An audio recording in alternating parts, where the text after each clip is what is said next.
नमस्कार, स्वागत है आपका। आप देख रहे हैं न्यूज 18 स्पेशल, दिन भर की अहम खबरों के साथ मैं हूं सुमित झा। और शुरुआत बड़ी खबर से करेंगे। सीतामढ़ी से बड़ी खबर है, यहां कारोबारी की हत्या की गई है। दिन दहाड़े सीतामढ़ी में एक कारोबारी की हत्या की गई है।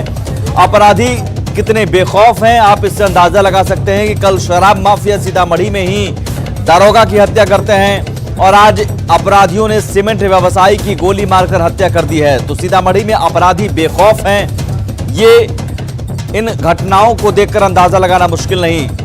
व्यवसायियों ने अब आक्रोश जाहिर किया है, व्यवसायियों का गुस्सा फूटा है। इस घटना के बाद मृत व्यवसायी का नाम गुड्डू भागवानी, नगर थाना क्षेत्र के बरियारपुर की घटना है। तो ये बड़ी खबर सीतामढ़ी से। कल शराब माफियाओं ने पुलिस टीम पर हमला किया और दारोगा की गोली मारकर हत्या कर दी और चौकीदार को जख्मी कर दिया था। वहां पर शराब माफिया कितने बेखौफ हैं सीतामढ़ी में, और अब अपराधी कितने बेखौफ हैं कि दिन दहाड़े कारोबारी की गोली मारकर हत्या कर दी जाती है सरेआम और अपराधी फरार हो जाते हैं। पुलिस कुछ नहीं कर पाती। सवाल है कि सीतामढ़ी पुलिस कर क्या रही है जहां अपराधी और शराब माफिया इतने बेखौफ हैं। क्या सीतामढ़ी पुलिस का इकबाल खत्म होता जा रहा है और सीतामढ़ी में क्या अपराधियों और शराब माफियाओं का राज चलता है? ये तमाम सवाल इन घटनाओं को लेकर सीमेंट व्यवसायी की गोली मारकर हत्या की गई है। राकेश रंजन हमारे साथ जुड़े हुए हैं, हमारे संवाददाता सीतामढ़ी से। राकेश, कल शराब माफियाओं ने दारोगा की हत्या कर दी, चौकीदार को जख्मी कर दिया गोली मारकर, आज अपराधी व्यवसायी की हत्या कर देते हैं। सीतामढ़ी पुलिस कर क्या रही है, सीतामढ़ी में हो क्या रहा है? जी, मैं आपको बता दूं कि जो सीतामढ़ी की स्थिति है बिल्कुल उसको ठीक नहीं कहा जा सकता है। कानून व्यवस्था की धत्ता एकदम बताते हुए जो अपराधी है वो लगातार अपनी घटनाओं को अंजाम दे रहे हैं। पिछले 24 घंटे के भीतर 5 जगहों पर गोलीबारी की घटना हुई है, जिसमें अब तक 3 लोगों की मौत हो चुकी है, जबकि 3 लोग अभी भी निजी नर्सिंग होम में इलाज करा रहे हैं। तो कहा जा सकता है कि जो स्थिति है लॉ एंड ऑर्डर की, उसे ठीक कतई नहीं कहा जा सकता है। जो व्यवसायी है, जो आम लोग हैं, वो दहशत के साए में जी रहे हैं। सीतामढ़ी सदर अस्पताल में आज सैकड़ों की तादाद में व्यवसायी जमा हो गए थे और उन्होंने पुलिस प्रशासन के खिलाफ नारेबाजी भी किया और जो कानून व्यवस्था की स्थिति है उस पर सवाल खड़ा किया। जो सीतामढ़ी के एसपी है वहां पर पहुंचे थे मौके पर, उनको व्यवसायियों के आक्रोश का सामना करना पड़ा और जो स्थिति है लगातार उसको देखने से यही स्पष्ट होता है कि जो सीतामढ़ी शहर के व्यवसायी है चाहे आम नागरिक है, जिस कारोबारी की हत्या हुई उनके परिजन क्या कह रहे हैं? क्या इससे पहले धमकी भी मिली थी, किसी तरह की रंगदारी की बात? जी, आपको बता दूं कि जो जिस व्यवसायी की हत्या हुई है वो काफी आक्रोशित थे। उनके परिजन जो थे एसपी को स्पष्ट कहे हैं कि अगर 7 दिनों के अंदर सीतामढ़ी में जो व्यवसायी को हत्या किया है और उसके अपराधियों को गिरफ्तार नहीं किया गया तो वे लोग आंदोलन करेंगे। जो बाजार है उसको बंद करवा दिया जाएगा। और अभी तक रंगदारी की ऐसी कोई बात नहीं आई है सामने। और जिस तरीके के उनके परिजन थे वो काफी आक्रोशित थे। लगातार सदर अस्पताल में घंटों हंगामा चलता रहा और जो पुलिस पदाधिकारी थे उनको काफी विरोध का सामना करना पड़ा। पूरे शहर के व्यवसायी वहां पर जमा हुए थे और जो व्यवसायी वहां जमा थे वो लॉ एंड ऑर्डर पर सवाल खड़ा कर रहे थे। लोग जो सीतामढ़ी के पुलिस व्यवस्था है उससे एकदम संतुष्ट नहीं लग रहे थे और लोगों का कहना है कि वे काफी दहशत में है और अगर यही हाल रहा तो ये लोग आंदोलन पर उतारू हो जाएंगे। चलिए, बहुत शुक्रिया राकेश इस जानकारी के लिए। यकीनन सीतामढ़ी पुलिस पर सवाल, क्योंकि सवाल इसलिए कि 2 तस्वीरों के जरिए समझिए सीतामढ़ी पुलिस पर सवाल क्यों उठ रहे हैं। दरअसल कल ही सीतामढ़ी के कुंवारी गांव में कल छापेमारी करने गई पुलिस की टीम पर तस्करों ने हमला कर दिया था। बच्चे की हत्या को देख करके मेरे आंसू निकल गए और आम व्यवसायी जो है वो ये प्रतिक्रिया व्यक्त कर रहा है कि इस जिले में व्यवसाय करना कठिन है। यहाँ से लोग पलायन करने को मजबूर हैं और सरकार कह रही है कि यहाँ सुशासन है। आम आदमी आज दहशत में है और सब लोग कह रहा है कि कोई आदमी इस जिले में सुरक्षित नहीं है। मोहनपुर में उनकी दुकान है, तो लगभग हमको लगता है 2:30 से 3 बजे के बीच घटना है। एक अपाची के सवार 2 आदमी आए हैं, सीधे घुस के अंदर में फायर कर दिए हैं और उनको इलाज के लिए लाया गया, लेकिन अनफॉर्चुनेटली उनका डेथ हो गया है। अभी हम लोग इसमें टीम तो हम लोग बना ही है और हम लोग का प्रयास है कि जो भी इसमें इन्वॉल्व हैं क्रिमिनल्स उनको जल्दी से जल्दी गिरफ्तार।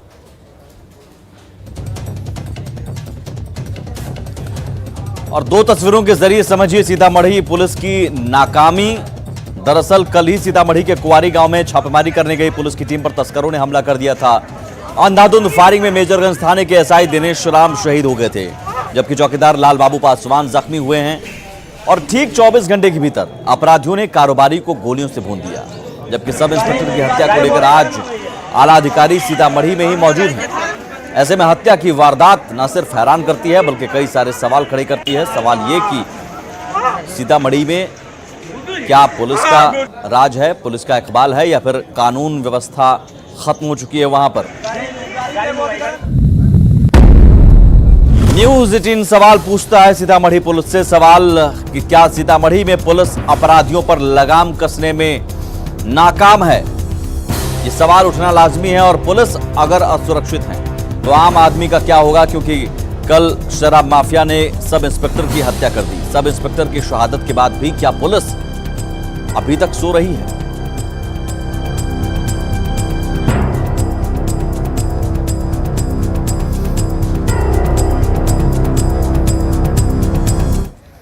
बड़ी खबर जहानाबाद से। जहानाबाद में एक युवक को अपनी बहन के साथ छेड़खानी का विरोध करना महंगा पड़ गया। विरोध करने पर अपराधियों ने चाकू से हमला कर गंभीर रूप से घायल कर दिया और मौके से फरार हो गया। घटना नगर थाना क्षेत्र के अरवल मोड़ के पास की है।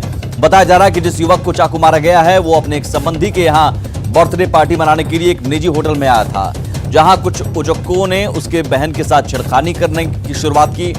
जब युवक ने इसका विरोध किया तो घात लगाए 2-3 बदमाशों ने घर लौटने के दौरान युवक को बीच सड़क पर घेर कर मारपीट करते हुए सिर और पीठ में चाकू मारकर बुरी तरह घायल कर दिया। घायल युवक को आनंद फानन में सदर अस्पताल भेजा गया, जहां से डॉक्टरों ने उसे पीएमसीएच रेफर कर दिया है। इस संबंध में युवक के परिजनों ने बताया कि पिछले कुछ दिनों से उचक्के लड़की का लगातार पीछा कर रहे थे और फिलहाल पुलिस बदमाशों की गिरफ्तारी के लिए छापेमारी कर रही है। घर आया, महारानी रेस्टोरेंट ज्यादा दूर नहीं है, लेके आया, गाड़ी लगा रहा था, तब ये अकेला था। वो लड़का लोग को बुला लिया था। उस टाइम पे वो 2 ही लड़का था जब वो घूम रहा था। तो वो और उसका एक दोस्त है जो उसके जस्ट बगल में रहता है, उसका नाम हमको याद नहीं है, उसके बगल में रहता है, हम देख के पहचान जाएंगे। तो वो लड़का लोग को बुलाया। उस टाइम पे ये लोग जो बाकी भाई लोग और जीजा जी लोग थे, ये लोग सब बाकी लोगों को छोड़ने चले गए। ये अकेला वहाँ पे आया, इस पे मारना स्टार्ट किया, पर डंडा से सर पे मारा, चाकू भोंका पीछे, और उसमें से 2 लोग, हाँ, और उसमें से 2 लोग रिवॉल्वर भी रखा हुआ था, ठीक है, निकाला। वो डराने, हाँ। मारने वाला कौन है? मारने वाला किसले है। अच्छा, किसले मारा, और उसका जो दोस्त था जो साथ में चल रहा था उस सर पे मारा, और 2 लड़का और था जो सर पे मारा, ठीक है। और उसके पापा भी थे, उसके पापा जो थे उस, हाँ, अनिल कुमार जो थे, वो रिवॉल्वर रखे हुए थे। फर्द बयान आएगा तो क्लियर होगा। उसे चाकू मारे हैं, जो पीठ में चाकू लगा है, और यहाँ प्राथमिक उपचार के बाद उसको पीएमसीएच रेफर कर दिया गया है। क्या स्थिति था, क्या वजह थी सर? स्थिति खतरे से बाहर है और उसका हाँ इलाज चल रहा है। वजह जैसा कि उनके उससे तो बात नहीं, जख्मी से हमारी बात नहीं हो पाई, वो इलाजरत था।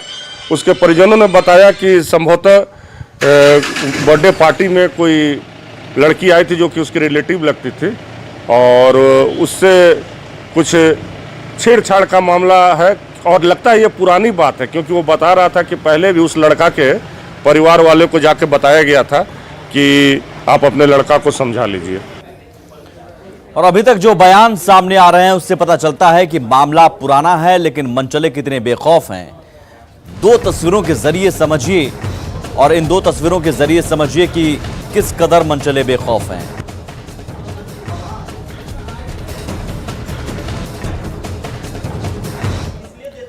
और अगली बड़ी खबर झारखंड से है। झारखंड के गुमला में नक्सलियों की आईईडी ब्लास्ट में सीआरपीएफ के जवान रोबिन्स कुमार घायल हो गए हैं। गंभीर हालत में जवान को रांची के मेडिकल अस्पताल में भर्ती कराया गया है।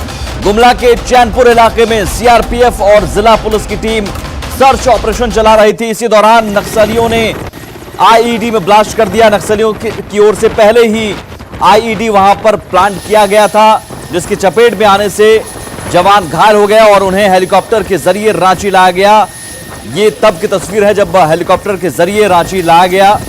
मेडिका अस्पताल में जवान को भर्ती कराया गया है, जहां घायल जवान की हालत गंभीर बताई जा रही है। आईजी ऑपरेशन साकेत कुमार सिंह समेत सीआरपीएफ के कई अधिकारी मेडिका पहुंचे और घायल जवान का हालचाल लिया। ओम प्रकाश हमारे साथ जुड़े हुए हैं। ओम प्रकाश, जवान की हालत कैसी है?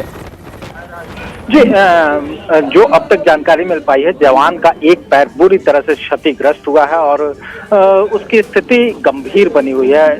फिलहाल इलाज चल रहा है जवान का और जवान को बचाने की कोशिश की जा रही है। आपको बताना चाहेंगे कि पिछले दिनों भी लोहरदगा में भी एक आईडी ब्लास्ट हुआ था जिसमें जिला बल का एक जवान शहीद हो गया था।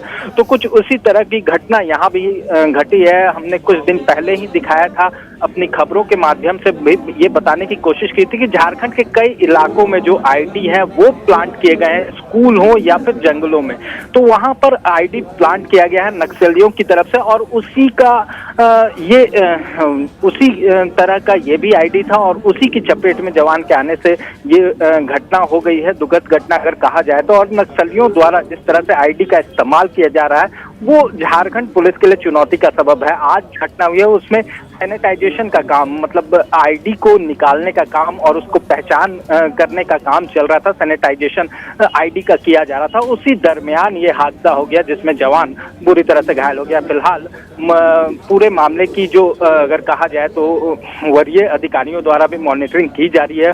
वहीं पर जवान को किसी तरह से सुरक्षित यहाँ पर तो लाया गया है और उम्मीद की जा रही है कि जवान की स्थिति यहाँ पर सुधार की जाएगी और बेहतर इलाज के लिए जो भी संभव प्रयास हो सकेगा वो किया जा रहा है। जी ओम प्रकाश, हाल के दिनों में ऐसी घटनाएं लगातार बढ़ रही हैं। सवाल है कि क्या नक्सली एक बार फिर से अपना पांव पसार रहे हैं, फिर से उठने की कोशिश कर रहे हैं? एक वक्त था जब झारखंड में लग रहा था कि नक्सलियों की कमर टूट रही है, कई बड़े नेता या तो गिरफ्तार किए गए, मारे गए, लगातार छापेमारा अभियान चलाया गया, लेकिन अब ऐसी क्या स्थिति है कि लगातार आईईडी ब्लास्ट हो रहे हैं या फिर आईईडी ब्लास्ट की साजिश को नाकाम किया जा रहा है?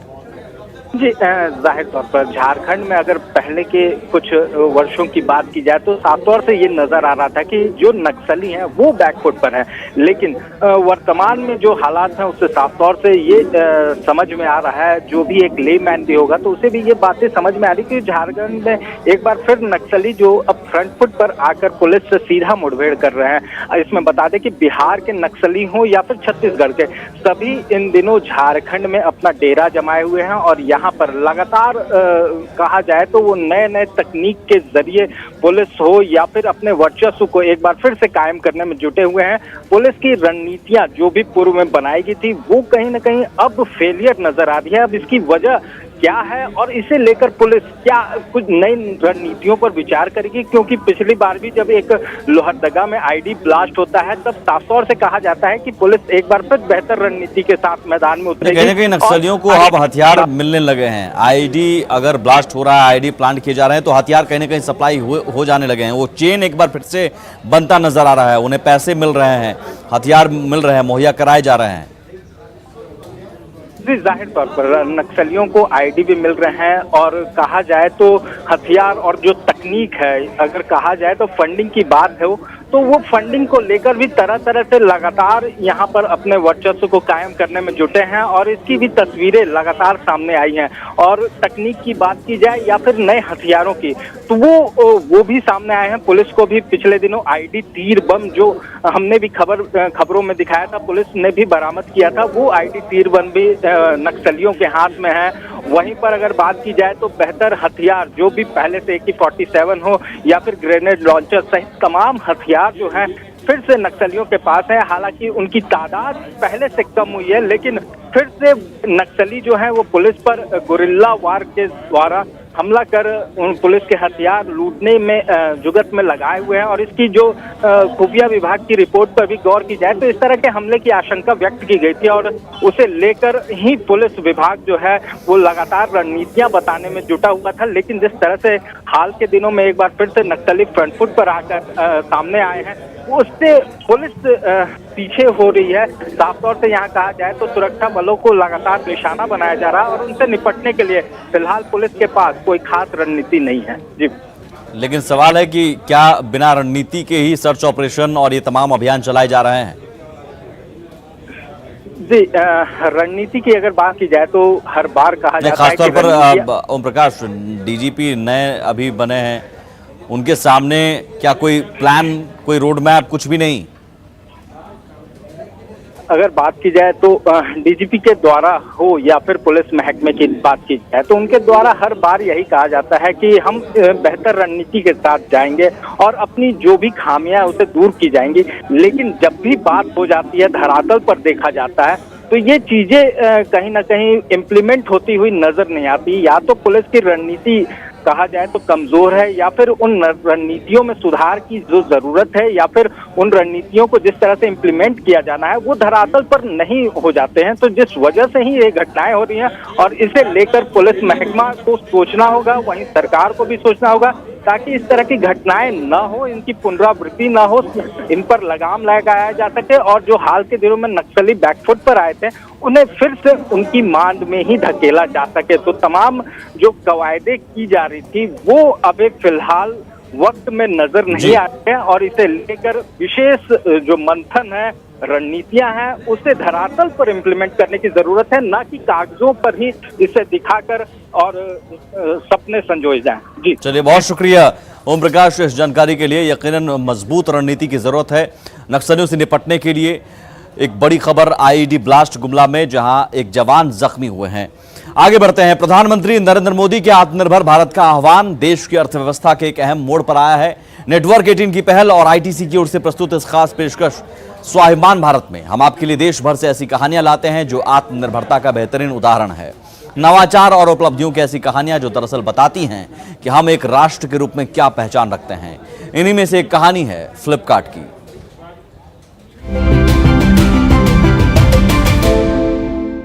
सचिन और विनी बंसल ने 2007 में 4 लाख रुपए के साथ फ्लिपकार्ट शुरू करने का फैसला किया। उन्होंने पहले अपने प्लेटफॉर्म पर किताबें बेचने का मन बनाया, क्योंकि इसके लिए विक्रेताओं को सूचीबद्ध करना, वेंडर को ढूंढना और उस प्रोडक्ट को शिप करना आसान था। आज ये देश की सबसे बड़ी ई कॉमर्स कंपनी है और भारत के सबसे प्रसिद्ध और पसंद किए जाने वाले स्टार्टअप में से एक है। Where we started in 2007, India was just getting started on the wave of digital adoption. And Flipkart as a company actually defined that entire journey for the country. From coming up with some of the very early innovations that helped we as a country adopt digital commerce in all its full glory. 2013 में भारतीय बाजार में दिग्गज Amazon का प्रवेश फ्लिपकार्ट को रोक पाने में विफल रहा, क्योंकि यह अपने ग्राहकों को बेहतर जानता था और इसे ग्राहकों के सालों के फीडबैक से निर्मित अपने खुद के टेक्नोलॉजी प्लेटफॉर्म का सहयोग मिला था। We have been a very, very focused company serving the Indian consumer needs and being able to understand the Indian consumer persona and being able to design grounds up solutions and create playbook that are only focused on us as a country. Flipkart की सफलता की कहानी ने देश को startup संस्थापकों की एक पूरी पीढ़ी दी है और यह स्वाभिमान भारत का प्रतीक साबित हुए हैं।